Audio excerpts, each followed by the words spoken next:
Hello, this is Addi Banks. In my journey to learn more about race and ethnic relations, homeland rules and preservation, human behavior, I have searched for answers and sometimes turned to the media for clues. In the news, and this is my report. Zwarte Piet is a Black Moor character from Spain who has been celebrated in the Netherlands as holiday folklore for hundreds of years. Black Pete was said to have accompanied the Dutch St. Nicholas, eager to help deliver gifts to children during the season, like elves in our tradition. Each year, they kick off the season with a parade, and all the operatives are there. Throughout the history of Black Pete, he has had a persona that brings love and joy to the faces of children. Love and joy. Pete is dressed in Renaissance attire, blackface, a curly wig, and red lips.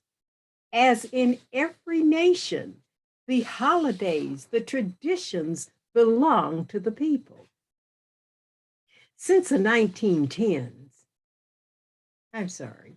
since the 2010s, with increased ethnic diversity in the Netherlands, Black immigrants have protested Black Pete because they perceive the blackface as racist and offensive, similar to blackface in America during the Jim Crow era.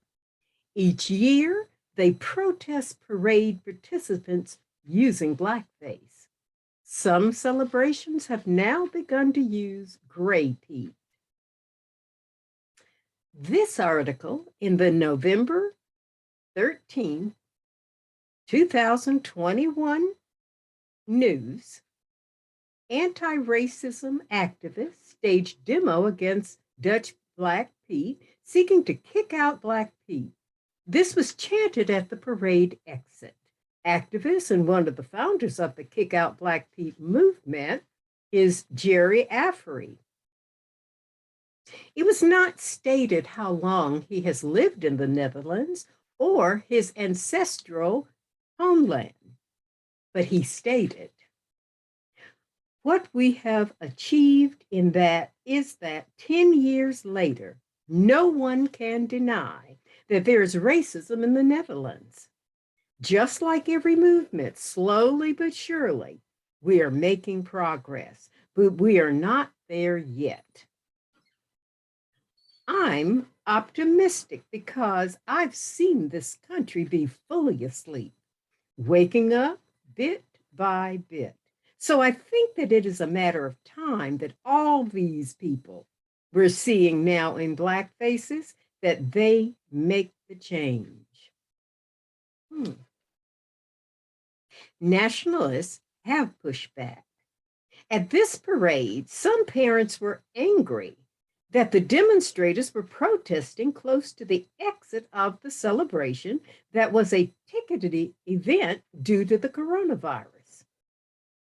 Frank Zudloff said, "I think it's a scandal that this is being done at the exit where children come out after the Sinterklaas parade. Children are standing there crying. I find it inappropriate." Children crying. Over the years, there have been more forceful demonstrations and pushback by traditionalists, some holding neo-Nazi flags. The media labeled them white extremists. Some articles show Blacks and whites on opposite sides of the protests. This article caused me to reflect on race and ethnic relations and how they go south. Lack of communication, lack of understanding, and forced opinions on others while demanding that things change for your comfort rather than reaching an equitable and respectful solution. If the Black Pete character, the tradition, was one where he was demeaned, beat down, disrespected, then he would need to go, in my opinion, regardless of the country, but only with citizens' consent. Assuming hateful acts and thoughts attached to a nation's traditions and observances based on your feelings seems equally disrespectful.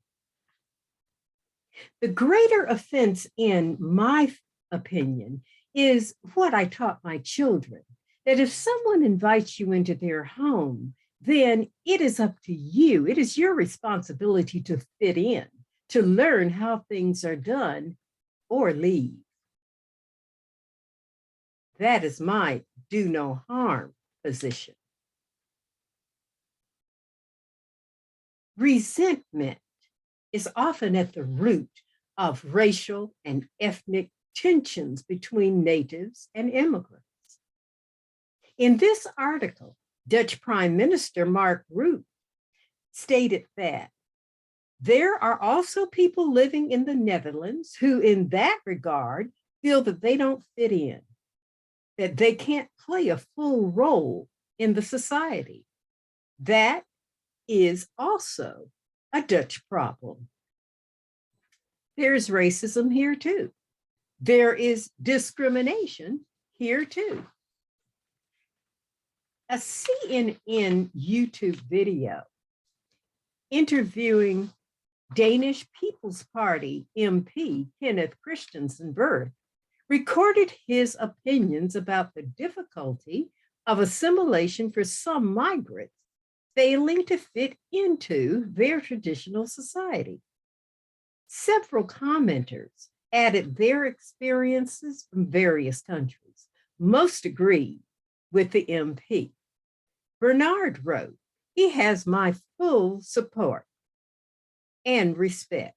Clearly, he goes out of his way to protect his people and Denmark's culture and tradition. Well done, Denmark. No one should be allowed forcing you to accept people who are not only a drain on, but also a threat to your society." Yes, blending groups, regardless of where they are, is difficult. Why? Because everybody supports their tribe, their clan, their group, their race, their caste, their nation. As we work toward a more unified world of peaceful coexistence, it would behoove us to keep in mind that in some nations, they have worked to preserve a culture, a nation, and an identity. They have built a place that they want to live, and others who elect to leave their homeland also want to live. It's a two-sided coin. My message: love your homeland. This is Addi Banks. Love, respect, and do no harm.